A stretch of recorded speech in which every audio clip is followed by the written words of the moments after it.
Good morning, Saints. This is your rector, the Reverend Tom Ceramic Jr., and I am recording this from the west shore of Big Island of Hawaii.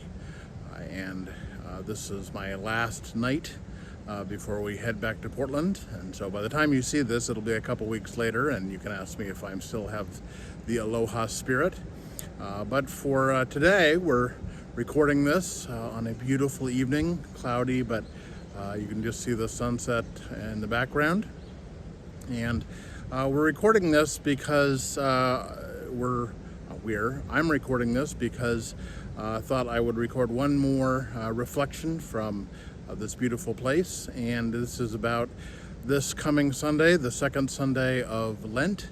And this is the Sunday where we hear the famous phrase, the famous passage from John 3:16 and 17. The God so loved the world that gave his only begotten Son, that whoever believes in him should not perish but have everlasting life. God did not send his Son into the world to condemn the world, but the world might be saved through him.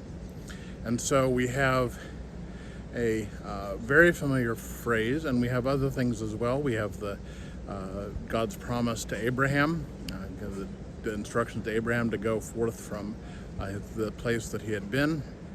We have the reflection on that passage from the Apostle Paul in Romans, and talking about what it means to be obedient to God. But most of all, we have the passage just before John 3:16 in the gospel, in which Nicodemus comes to Jesus by night and says,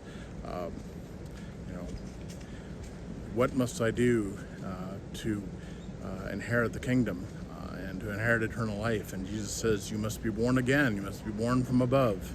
And of course, many evangelical churches have made that a cornerstone of their own theology, in which we are to be born again and born of the Spirit.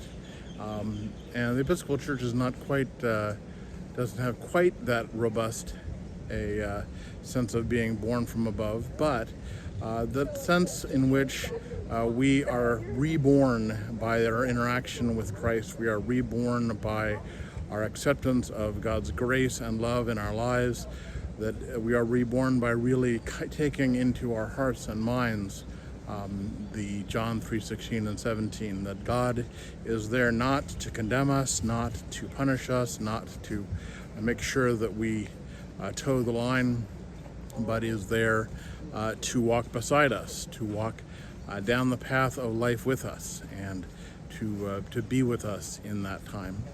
So as we continue to walk through Lent, as we perhaps reflect on this beautiful landscape, as we reflect on the time in which Jesus was tempted and then went through his earthly ministry, and as we approach the time of Easter, may we reflect on the gift of Jesus in our own lives, the gift of resurrection life, and may we continue to go into the world in the power of God's name.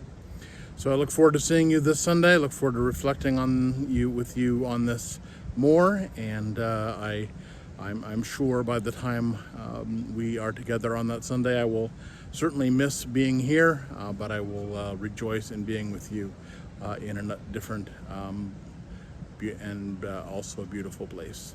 God bless, and I will see you soon.